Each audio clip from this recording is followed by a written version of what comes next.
He wasn't a warrior. He wasn't European. He didn't speak Latin. And yet, kings bowed to him, cardinals listened, and for a moment the dream of uniting East and West trembled on his shoulders. His name was Rabban Bar Sauma, born in Mongol China, baptized as a Christian, and sent to Europe not with swords, but with a message: unite or fall. 1270s, northern China. The Mongol Empire is the largest land empire the world has ever known. But in the city of Zhongdu, modern-day Beijing, a small Christian community prays beneath the rule of the Khan. Among them, a boy is born. His name, Bar Sauma, of Turkish descent, raised in the Nestorian Church, a branch of Christianity long banished from Rome. His world is not Latin hymns and marble chapels. It's calligraphy, incense, and Genghis Khan's shadow. He studies theology, science, diplomacy, speaks Chinese, Persian, Syriac.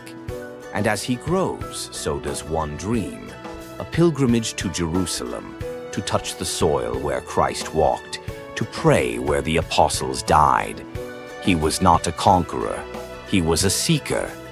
At age 40, he departs.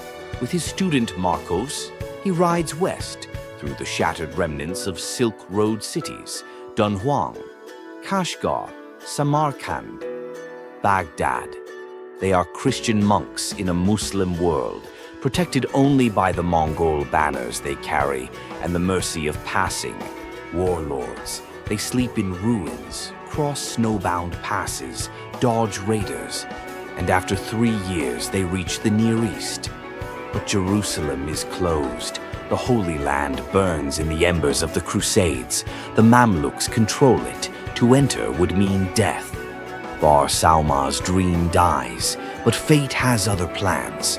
In Baghdad, the heart of the Mongol Ilkhanate's Islamic capital, Christian leaders see something rare: 2 learned monks from the East, fluent in diplomacy, respected by Mongol rulers. Marcos is elected patriarch of the Church of the East. He becomes Mar Jabalaha III, leader of millions of Christians from Syria to China. And Bar Sauma, the quiet scholar, becomes his closest advisor. Then comes a mission, one that no Christian from the East has ever attempted. In 1287, the Mongol ruler Arghun Khan seeks an alliance with Europe. He wants to crush the Mamluks, the Muslim power that controls Jerusalem.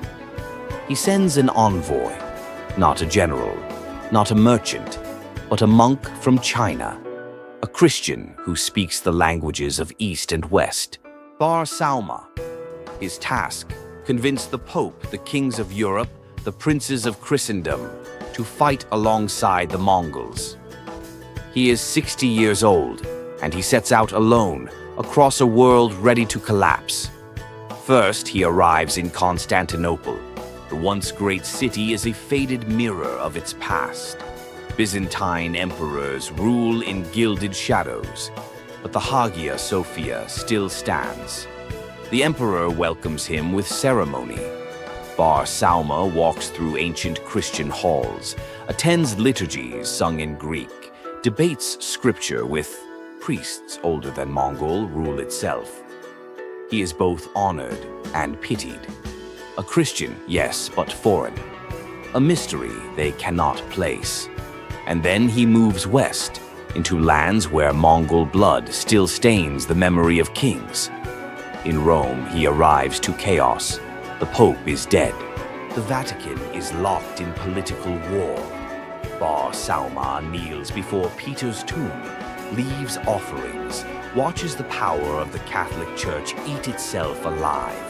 Cardinals argue, kingdoms whisper. There is no answer here, not yet. So he rides north to the crown that once called Crusade, France. Paris, 1287. King Philip IV receives Bar Sauma in royal court. France is powerful, rich, and torn. The Crusades are a fading memory. The kings no longer hunger for the cross. They hunger for control. Still, Philip listens. Bar Sauma speaks of unity, of a Mongol-Christian alliance that could retake the Holy Land. The king nods, applauds, smiles, but he does not commit. Bar Sauma is honored. He is lavished with robes, relics, and respect, but not soldiers. He sails across the channel. King Edward the Thulm, the warrior king, welcomes him. England is in turmoil, but still holds its legacy of crusade. They speak at length about Islam, about the East, about prophecy. Edward is fascinated, but cautious. A Mongol army with Christian banners is a miracle or a threat. In 1288, Bar Sauma returns to Persia. He carries letters, promises, silk, swords, everything but what he needed, a commitment to war. The Mongol dream of a Christian crusade dies. Arghun Khan will soon be dead.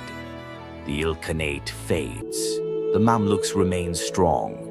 The East and West spoke, but they did not unite. Bar Sauma retreats from politics. He writes down his journey, one of the earliest travel memoirs in world history.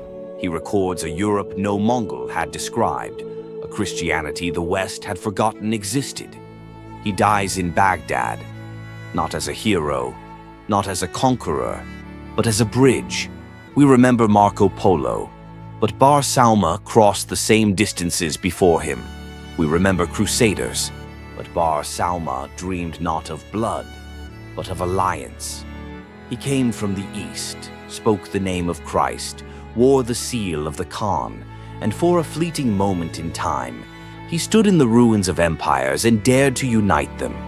He did not become pope, but he became something far rarer, a stranger whom the world could not ignore.